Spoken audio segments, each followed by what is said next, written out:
আহিল মইনা মাঘৰ বিহু আহিল।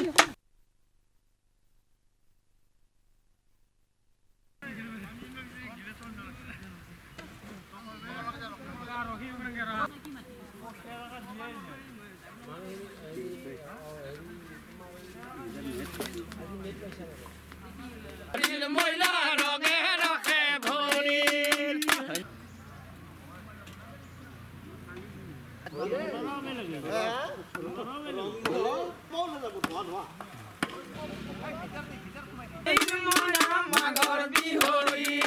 মাঘৰ বিহু আহিল মইনা। ঠিক এনেধৰণৰ ভেলাঘৰ সাজি পেলাই উৰুকা নিশা ইয়াত ভোজ ভাত খায়।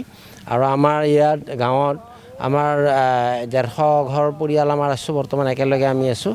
আৰু ইয়াতে আমাৰ কমচে কম আমাৰ 450-500 পৰিয়াল মানে মানুহ হয়।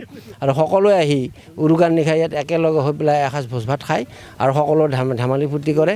আৰু আমি সকলো যিখিনি বয়সস্থ মানুহ আছে তেখেতসকলক আনি ইয়াত আমি তেখেতসকলক আমি আপ্যায়ন কৰোঁ যিখিনি পাৰোঁ। আৰু তাৰপিছত আমি ৰাতিপুৱা সকলো ৰাইজৰ গোটেই মানুহ আহিব, আমাৰ ল'ৰা ছোৱালী বৃদ্ধ বনিতা আই মাতৃ সকলোৱে আহি ৰাতিপুৱা আহি পেলাই আমাৰ ইয়াতে হৰিধ্বনি দি পেলাই আমাৰ এই ভেলাঘৰটো জ্বলাই দিয়া হয়। এই পৰম্পৰা আজি নহয়, আমাৰ আজো ককাৰ দিনৰ পৰাই এনেধৰণৰ চলি আহি আছে। ইয়াত আমাৰ কোনো ধৰণৰ মানে আধুনিকতাৰ প্ৰভাৱ আমি পৰিব দিয়া নাই। আমাৰ পৰম্পৰাগতভাৱে আজো ককাৰ দিনত যেনেদৰে বনাইছিলে ঠিক তেনেকৈ আমি বনাই আহি আছোঁ।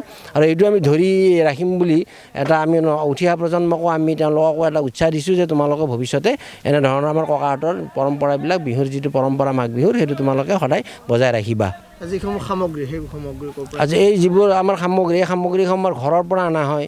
আৰু আমাৰ ওচৰতে পাহাৰো আছে, আপোনালোকে গম পায়। তাত আহিছোঁ গাঁৱৰ। আৰু ইতিমধ্যে বজাৰ পাতি কৰাৰ কাৰণে আমাৰ দায়িত্ব দিয়া হয়। আৰু উঠি অহা ল'ৰা এনেকৈ 2-4জনক দায়িত্ব দিছোঁ আমি। তেওঁলোকে বজাৰ পাতি কৰিব, কৰি উৰুকাৰ নিশা তেওঁলোকে গোটেই ৰাইজকে আপ্যায়ন কৰিব বুলি আমাৰ মানে বিশ্বাস আছে। দেখা গৈছে পৰা জ্যেষ্ঠৰ পৰা কনিষ্ঠ সকলো ইয়াতে এই ভেলাঘৰ নিৰ্মাণত জড়িত হৈছে। কি ক'ব এই মুহূৰ্তত? আমাৰ ইয়াত মানে কি সৰু ডাঙৰ বয়সস্থ বুলি কোনো কথা নাই, বয়োজ্যেষ্ঠ বুলি আমাৰ সকলোৱে আহে। গাঁৱৰ সকলো মানুহে আহি পেলাই আমাৰ ইয়াত কাম কৰিব। আৰু যদি কিবা কাৰণত কোনোবা আহিব নোৱাৰে, তেওঁৰ ব্যক্তিগত যদি কিবা অসুখ বিসুখ, সেইটো বেলেগ হ'ল। তাৰমানে 70 তাৰ আগৰ পৰা আমি ক'ব পৰা অৱস্থাৰ পৰা আমি 4-5 বছৰৰ পৰাই আমি এই পৰিৱেশটো বা এই এটা নীতি নিয়ম অনুযায়ী আমাৰ জ্যেষ্ঠসকলে যেনেকৈ নীতি নিয়ম দি আহিছে সেইমতে আমিও এইটো এতিয়ালৈকে বৰ্তমানলৈকে বজাই ৰাখিছোঁ।